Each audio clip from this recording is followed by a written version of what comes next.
사도행전 두 번째 말씀을 오늘 함께 나눕니다. 오늘 본문 말씀에 세 가지 정도의 영적인 교훈을 함께 나누는데요.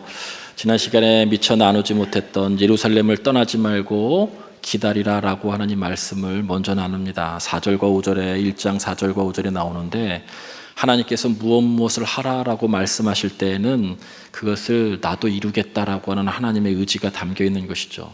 예루살렘을 떠나지 말고. 여러분, 왜 예루살렘이었는가?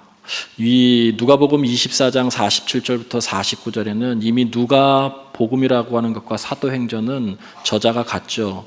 누가복음 맨 마지막에도 동일한 말씀을 하고 있어요. 또 그의 이름으로 죄사함을 받게 하는 회개가 예루살렘에서 시작하여 모든 족속에게 전파될 것이 기록되었으니 너희는 이 모든 일의 증인이라. 볼지어다 내가 내 아버지께서 약속하신 것을 너희에게 보내리니 너희는 위로부터 능력이 입혀질 때까지 이 성에 머물라, 이렇게 말씀하고 있어요.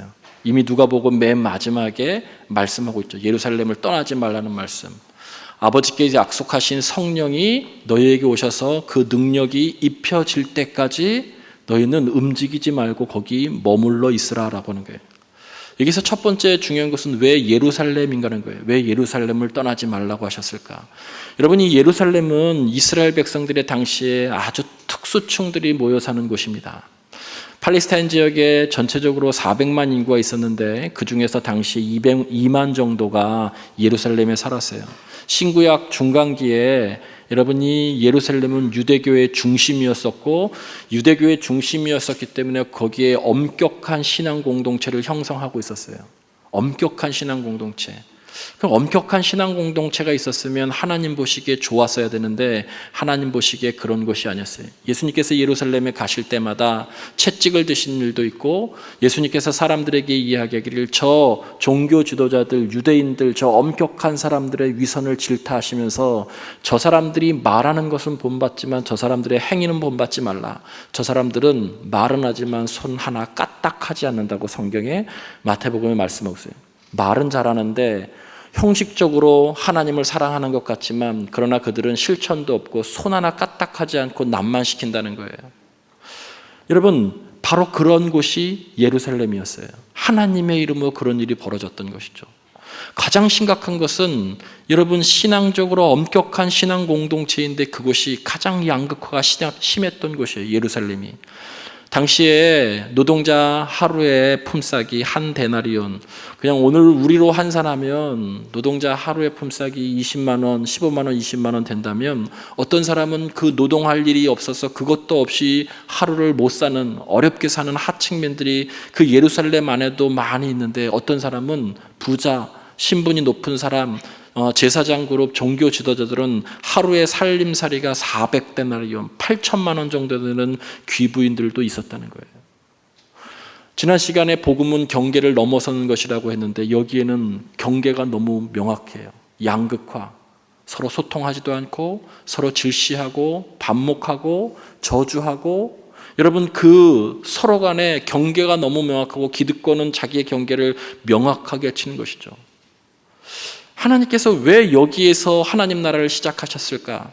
여러분, 구약의 여리고성을 이스라엘 하나님의 언약 백성들이 무너뜨리죠. 왜 그것을 무너뜨렸냐면 하나님 중심이 아니라 자기 인간 중심의 상징이 여리고성이었고, 이방의 우상 문화가 가득한 것이었고, 죄악이 가득한 것을 하나님은 이스라엘의 언약 백성을 통해서 무너뜨렸어요. 예수님은 이제 새 언약의 공동체인 자신의 제자들을 통해서 예루살렘의 그 부패와 인간의 죄가 가득한 그곳을 무너뜨리고, 인간의 질서, 죄악의 질서를 무너뜨리고 하나님 나라의 질서를 세우고, 거기서부터 시작해서 하나님 나라의 질서를 온 민족에게 전하게 하시려고 예루살렘부터 시작하신 거죠. 위로부터 능력이 입혀질 때까지 기다리라. 여러분, 지금은 속도의 시대 아닙니까? 우리에게 적용한다면, 우리에게도 무슨 일을 이루기 원한다면 기다리라는 거예요. 기다리라. 기다림은 정체 같기도 하고 지체 같기도 하고 뒤처짐 같기도 하고 시간 낭비 같기도 하고 비효율성이 떠오르기도 하는 단어입니다. 그런데 주님은 우리들에게 기다리라, 이렇게 말씀하고 있어요. 우리가 기다리는 분이 하나님이라면, 하나님의 역사라면, 우리가 기다리는 것이 성령의 역사를 기다린다면 기다리는 동안 나의 영혼이 하나님에게 모든 초점이 맞추어지는 시간이 기다림이에요. 우리의 모든 초점이 다 하나님에게 맞추어지는 시간. 여러분, 우리의 욕망을 내려놓고 하나님의 뜻에 맞추어지는 시간이에요. 그 기다림을 통해서 하나님을 더 깊이 알게 되고 하나님을 더 사랑하게 되죠. 그래서 기다림은 다른 말로 표현하면 사랑인 것이죠. 우리는 그 기다림을 통해서 마음의 역동들, 체념과 또 기대와 희망이 반복되는 과정 가운데에서 우리의 모든 것을 내려놓고 하나님께 점점 초점을 맞춰가는 그런 시간이죠. 내 뜻이 아니라 하나님의 뜻에 순종하기 위한 그런 시간이 기다림의 시간이죠. 그래서 기다림의 시간은 사랑의 크기만큼인 것 같아요. 기다리면서 더욱 넓어지고 성숙되어지는 것이죠. 우리도 하나님의 역사를 기다리지만 하나님도 성경에 보면 끊임없이 우리를 기다리고 계세요. 하나님은 모든 사람을 사랑하십니다. 그러나 하나님의 사랑의 방식은 이 세상에 나 한 사람밖에 없듯이 나를 사랑하세요. 그것이 하나님이 우리를 사랑하시는 방법이에요. 아마 하나님은 너희가 이 성에 머물면서 성령을 기다리라라고 하는 그 말씀 속에는 성령의 어떤 신비스러운 힘도 있지만 무엇보다도 이런 마음을 갖기를 원하셨기 때문일 거예요. 당신에게 하나님의 뜻을 다 우리가 맞출 수 있는 그 시간, 내 뜻을 다 내려놓고 하나님의 뜻을, 네가 무엇을 보았다 할지라도, 네가 어떤 것을 확신한다 할지라도 내가 얘기하기 전에는 성령의 지시를 따르지 않고서는 움직이지 말라는 거예요. 그래서 이 사도행전에서 이야기하고 있는 기다림의 시간의 핵심은 인간이 주인 노릇하지 않고 하나님이 내 삶의 주인 되게 하시는 시간인 거예요. 그 시간은 길어지고 깊으면 깊을수록 더욱 영적으로 깊어지는 자리인 거죠. 오늘 여러분 16절 말씀을 보세요. 예수를 잡는 자들의 길잡이가 된 유다라고 유다에 대해서 말씀하고 있어요. 예수를 잡는 자들의 길잡이가 된 유다. 길잡이는 안내자란 뜻이에요. 유다의 인생의 실패의 가장 근본적인 이유는 뭐냐면 그가 안내자였다는 거예요. 안내를 받아야 되는데 안내자였다는 거예요.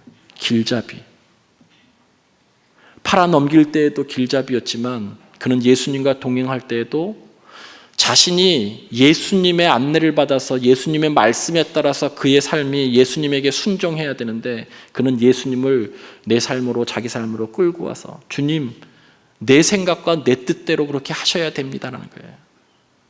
그게 안내자라는 거예요. 그래서 로마에 팔아넘겼죠. 여러분 이 길잡이 안내자라고 하는 것은 유다에게만 해석되는 것이 아니고 적용되는 것이 아니고 베드로도 마찬가지예요. 마태복음 16장 16절에 예수님께서 세상 사람들이 나를 무엇이라고 이야기하느냐 베드로가 신앙 고백하죠. 주는 그리스도시요 살아계신 하나님의 아들입니다. 그 말씀하시고 난 다음에 바로 예수님께서 시몬의 고백을 듣고 십자가에 당신이 달려 고난받아서 죽을 것이다라고 말씀해요. 그때 16장 21절에 베드로가 예수님께 항변했다라고 나와 있어요. 꾸짖고 저항했다는 거예요. 주님 그런 일이 당신에게 일어나면 안 됩니다. 어떻게 그런 일이 일어날 수 있겠습니까? 절대 일어나면 안 됩니다 라고 이야기하는 거예요. 자기의 뜻과 예수님의 뜻이 다른 거죠. 베드로는 아마 유다처럼 정치적인 메시아를 생각했는지 몰라요. 당신은 십자가에 죽어서는 안 됩니다. 예루살렘에 가서 칼을 들고 혁명을 일으켜서 우리가 생각하는 이스라엘의 회복을 이루어야 됩니다 라고 하는 그런 생각을 했던 것이 유다나 베드로나 분명해요. 절대 이렇게 하시면 안 됩니다라고 그렇게 얘기하죠. 그때 예수님께서 베드로에게 이렇게 질책하십니다. 사단아 내 뒤로 물러가라. 너는 나를 넘어지게 하는 자로다. 여러분 소경이 소경을 인도하면 넘어지잖아요. 안내자라는 뜻이에요. 이것도. 네가 나를 인도할 일이 아니라 너가 나의 뜻을 따라야 되는데 베드로나 유다나 주님을 이용해서 내 뜻에 맞추려고 했던 것이죠. 기다림이 없는 사람들의 성령의 인도하심을 받지 않는 사람들의 특징이에요. 그래서 이 기다림의 시간이라고 하는 것은 내 뜻을 맞추는 시간이에요. 영혼의 밭을 기경하는 시간이에요. 내 마음의 욕망을 내려놓는 시간이에요.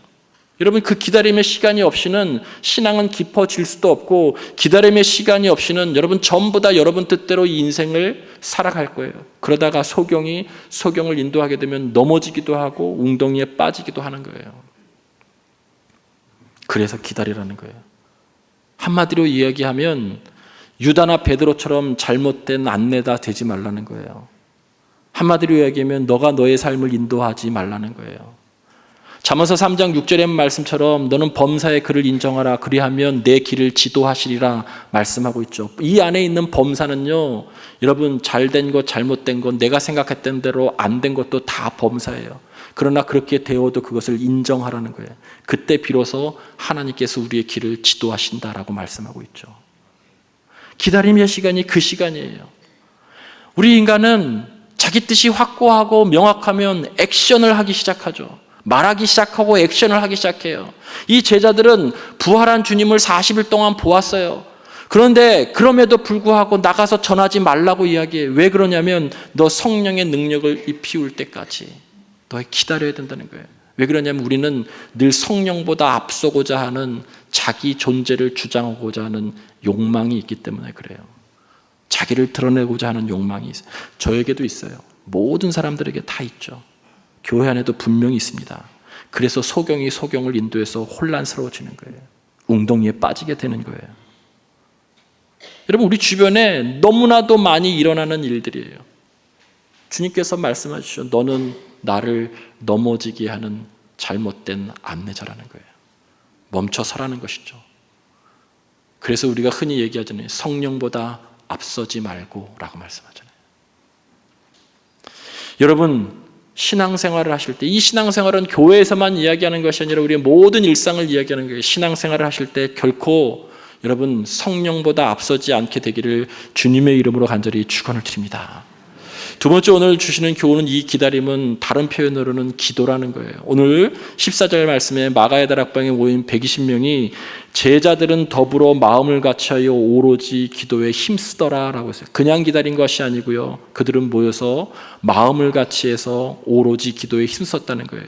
마음을 같이하다라고 하는 표현이 복음서에는 한 곳밖에 안 나오는데 누가복음과 사도행전은 10번 나와요. 이렇게 강조한 거예요.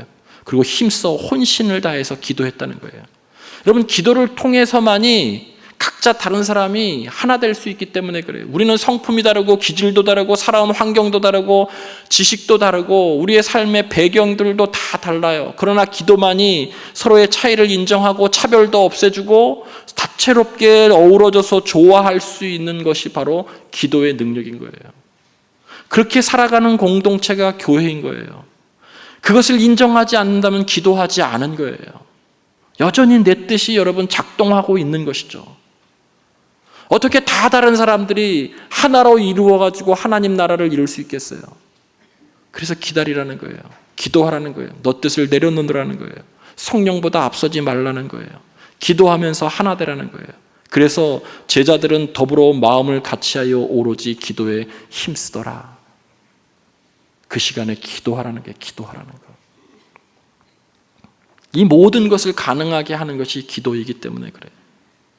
여러분, 제가 초두에 말씀드렸죠. 예루살렘을 떠나지 말고 성령을 기다리라라고 주께서 말씀하실 때에는 그 안에는 주께서 그 일을 통해서 이루심이 있기 때문에 이루고자 하심이. 여러분이 이 말씀을 순종할 때 여러분의 가정과 삶의 자리에서 반드시 하나님께서 무엇인가 이루세요. 그런데 기다리지 못하면 웅덩이에 빠져요. 소경을 인도하기 때문에. 성경 오늘 1장 3절 말씀에 40일을 예수님께서 부활하셔서 40일을 하나님 나라를 전했다 제자들에게 말씀하죠. 여러분, 40일을 하나님의 나라의 말씀에 대해서 이야기하고 전했다는 거예요. 그리고 난 다음에 여러분 10일 동안 그들이 기다렸어요. 이 균형이 대단히 중요한 거예요. 앞에 나오는 하나님의 말씀을 전했다, 그들이 들었다는 것이죠. 이건 성경 공부와 같은 거예요. 지식을 알게 된 것이죠. 하나님 나라가 어떤 것인지. 그러나 아무리 많이 알아도 행동하지 말라는 거예요. 기도 없이는. 그래서 10일 동안 기다리면서 기도한 거예요. 여러분, 성경 공부 아무리 많이 해도요, 기도하지 않는 성경 공부는 오히려 사람을 살리는 메스가 아니라 죽이는 흉기가 될 수 있어요. 유대인들처럼, 예루살렘 공동체의 유대교처럼 아는 것은 엄청나게 많이 하는데 자기는 손 하나 까딱하지 않고 다른 사람에게 이래라 저래라 하고 네가 맞았다 틀렸다라고 이야기하는, 예수님은 그런 사람들에게 위선자라고 이야기했어요. 회칠한 무덤이라고 이야기하고 있어요. 많이 아는 것도 중요합니다. 여러분, 배우는 것도 중요해요. 그러나 그 성경 말씀을 많이 알고 배우고 그 다음에 해야 되는 것은 이 말씀이 온전히 내 삶에 실천될 수 있도록 기도하는 것이 중요해요. 하나님의 나라에 대해서 듣고 그리고 기다리면서 기도했다는 거예요. 우리의 신앙생활에 이 균형이 없으면 대단히 위험하다는 거예요. 반대로 여러분, 배우지는 않고 기도만 많이 하는 것도 위험해요. 왜 그러냐면 기도 많이 하는 사람들 나 자신을 더 믿기 때문에 그래요. 그래서 기도는 꼭 말씀과 함께 가야 되는 거예요. 내 뜻을 구하는 것이 아니라 하나님의 뜻을 구하는 것이기 때문에 그래요. 기도는 하나님의 뜻이 나의 순종을 통해서 이 땅에 이루어지도록 비는 것이 기도이기 때문에 그래요. 그러나 무엇이 하나님의 나라인지 모르고 40일 동안 하나님의 나라에 대해서 들었다는 거예요. 근데 이것을 듣지 않고 그냥 기도만 하면, 말씀을 모르고 기도하면 내 뜻대로 해달라고 하고 내 욕망을 투여할 수 있다는 것이죠. 그런 사람들이 더 무서운 거예요. 배우지 않고 기도하면 기도 많이 한 나 자신을 더 믿게 되는 거예요. 신앙생활에 많이 있습니다. 그런 분들이 또 소경이 소경을 인도해서 같이 빠뜨리죠. 또 오늘 본문은 기다리라고 하는 부분이 바로 그런 거예요. 하나님 뜻보다 앞서지 말라는 거예요. 성령보다 앞서지 말라는 거예요. 말씀과 기도가 균형을 이루라는 거예요. 섣불리 행동하지 말라는 거예요. 잘못된 안내자가 되지 말라는 것입니다. 마지막 세 번째로 오늘 본문 말씀의 후반부에 보면 가룟 유다를 대신해서 마띠아를 뽑는 것, 결정하는 이야기가 나옵니다. 여러분, 마띠아는 직무 이탈자예요. 오늘 성경에서도 직무에서 벗어났다고 이야기해요. 직무에서 벗어난 가룟 유다를 대신해서 마띠아를 뽑아요. 근데 여러분이 기억해야 될 것은 사도행전 뒤로 가면 얼마 가지 않으면 교회 지도자였던 야고보는 순교해요. 가룟 유다도 죽고 야고보도 죽어요. 똑같은 죽음임에도 불구하고 직무 이탈자는 다시 뽑지만 순교한 사람은 그 자리를 다시 뽑지 않아요. 왜 그러냐면 그것은 영광이기 때문에 그래요. 그가 온전히 그 일을 이루었기 때문에 그래요. 어떤 목사님은 이것을 야구에 비유하더라고요. 여러분, 야구 가운데 선수 생활 잘하는 사람, 그 사람의 유니폼의 등번호는 다른 사람이 쓸 수 없도록 어떻게 해요? 영구 결번하잖아요. 기념하기 위해서. 순교자가 그런 거예요. 순교자의 영광인 거예요. 너무나 일을 잘 해냈다는 거예요. 직무를 완성하고 순교했기 때문에 그 사람을 대신해서 뽑지 않아요. 그러나 직무 이탈자는 뽑아요. 걱정하지 마세요. 여러분이 그 직무를 이탈해도 누군가가 뽑힙니다. 하나님은 그렇게 일하세요. 제비뽑기라고 하는 형식을 쓰는데 이 안에는 여러분 여러 가지 의미가 담겨져 있어요. 그냥 단순하게 뽑은 것이 아니고 인간의 애씀과 기도와 노력이 이 안에도 있습니다. 왜 그러냐면 자격과 직무와 천거를 하고 있다는 거예요. 여러분, 여기에서도 어떤 직분자를 뽑지만 사도행전 6장에도 교회가 혼란스러웠을 때 여러분 직분자를 뽑아요. 집사를 뽑죠. 7집사를. 오늘 거기에도 자격이 나오고 여기에도 자격이 나와요. 어떤 자격이냐면 항상 우리와 함께 다니던 자들 중에서 뽑아. 이게 자격이에요. 그러니까 주님의 부활에 대해서 확신이 있는 사람, 함께 공동체 생활을 하면서 하나님 나라를 듣고 알았던 사람, 기도했던 사람, 우리와 항상 같이 다니던 자 중에서 뽑았다는 거예요. 그가 해야 될 일은 뭐냐면 부활의 증인이에요. 그리고 그 안에서 사람들이 그 공동체에서 천거를 하는 거예요. 그냥 무조건 뽑는 게 아니라 천거를 했어요. 두 사람을. 이 자격 조건 중에서 정말 기도하면서 고르고 또 골라서 두 사람을 천 거예요. 왜 한 사람이 아니고 두 사람인가? 여러분, 누가 돼도 상관이 없는 두 사람을 천거한 거예요. 그리고 그 마지막은 제비를 통해서 하나님께서 결정하시는 거죠. 여러분, 이 제비 뽑기의 핵심은 무엇이냐면 정말 너가 여태까지 기다리고 기도했는데 하나님을 믿느냐라고 하는 것을 묻는 거예요. 제비 뽑기의 핵심은 하나님을 믿느냐. 여러분, 우리를 제비 뽑아보면 다 어떤 마음을 가지냐면 우연이라고 생각해요. 돼도 우연, 안 돼도 우연이라고 생각하죠. 그러나 아니에요. 기다림을 통해서 정말 너희가 하나님을 알았다면 첫 번째 그 시험이 제비뽑기였는데 너희 공동체에서 두 사람을 여러 사람들 중에 심사해서 가장 좋다고 누가 돼도 상관이 없다고 하는 두 사람을 뽑았는데 그때 제비를 뽑았을 때 어떤 한 사람이 되었었을 때 그 한 사람이 된 것을 정말 하나님이 하신 것으로 너희들이 믿느냐라고 하는 거예요. 생각해 보세요. 좁히고 좁혀가다가 저희 교회 그룹 속에서도 이렇게 좁히고 좁혀가다가 어떤 무리들은 마띠아가 좋다고 천거한 무리가 있을 거예요. 어떤 무리들은 요셉을 청구했어요. 누가 돼도 상관이 없다고 했는데 결국엔 제비를 뽑았는데 마띠아가 됐어요. 그때 요셉을 지지했던 사람들의 마음에게 묻는 거예요. 너 이 상황도 하나님께서 하신 것으로 믿느냐라고 하는 거예요. 더 나아가서 마띠아가 어떤 일을 잘못해 나가고 있을 때 마음에 들지 않을 때 여러분 그 요셉을 지지했던 사람들은 그래 그때 마띠아가 아니라 요셉이었어야 해 라고 얘기할 수 있다는 거예요. 그런 마음을 가질 수 있다는 거예요. 그러나 그러면 안 된다는 거예요. 그것조차도 하나님의 뜻이라는 거예요. 하나님의 주권을 인정하느냐라고 하는 거죠. 사도직을 온전히 마띠아가 수행할 수 있도록 내가 천거하지 않았어도 결국에는 하나님께서 택했기 때문에 하나님의 뜻이 거기 있다고 인정하고 그리고 그를 위해서 기도하고 기다려주는 것이 그 안에 내포되어져 있는 것이죠. 여러분 기다리고 기도하면서 첫 번째 정말 하나님의 뜻인가라고 하는 실험이 뭐였냐면 제비뽑기였던 거예요. 제비뽑기. 말씀을 마치면서 저는 사도행전에 이 말씀을 두 번째 전하면서 우리 교회의 생각을 대단히 많이 해봤습니다. 예루살렘의 첫 교회, 예루살렘 교회는 첫 교회예요. 종각교회예요. 부패한 그곳에 교회가 생겼어요. 기다림을 통해서 성령을 경험했던 사람이 그 도시 전체를 바꾸어 놓는 엄청난 역사가 일어났고 그 이후에 그 예루살렘 교회를 통해서 안디옥으로 이방 선교가 시작된 것이죠.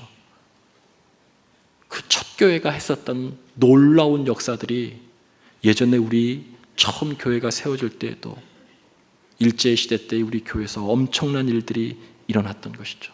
기다림 속에서 하나님의 뜻을 분별하면서 공동체 생활하면서 나를 드러내는 것이 아니라 하나님의 뜻을 먼저 내세우면서 그 과정 가운데 우리 교회는 여기까지 성장한 거예요. 그런데 오늘 이 본문 말씀이 우리들에게 주는 가장 중요한 것은 지금도 그러한가를 우리들에게 묻고 있어요. 지금도 그러한가? 지금도 기다리고 있는가? 내 뜻보다 하나님 뜻을 먼저 세우는 것인가? 아니면 여전히 내 뜻을 주장하고 있는가? 지금도 그러한가 묻고 있어요. 기다리라는 거예요. 하나님의 뜻을 기다리는 거예요. 박해를 받았던 그리스도인들이 지하 카타콤에 숨어서 지낼 때 여러분 가보셔서 성지순례 하신 분 가보셔서 아시면 그 지하 캄캄한 곳에 이곳저곳에 자신들의 신앙 고백이 다 글로 새겨져 있어요. 여러분 그곳에 이런 글이 있어요. 우리는 서로 사랑함으로 천국을 경험합니다. 박해받으면서 그 공동체가 지하에서 예배드리면서 세상 밖으로 자유롭게 나가지 못하면서도 그 음습한 곳에서 예배하면서 그들은 우리는 서로 사랑함으로 천국을 경험합니다. 다르게 해석하면 우리는 서로 사랑함으로 천국을 기다립니다. 여러분 이곳에서 서로 사랑함으로 천국을 기다리는 거예요. 신앙은 다 기다림이에요. 그 기다림 속에서 하나님의 뜻을 찾는 것이죠. 우리 교회는 그렇게 부흥하고 성장한 거예요. 여전히 그런 기다림이 우리 안에 있는가? 오늘 본문은 우리들에게 묻고 있습니다. 그것이 한국의 첫 교회, 종각교회였고 첫 모습이었어요. 하나님의 뜻을 내 뜻보다 먼저 앞세웠던 분들이 지금 그 신앙으로 여기까지 이어온 거예요. 그 기다림의 영성이 우리 모두에게 있기를 주님의 이름으로 간절히 축원을 드립니다.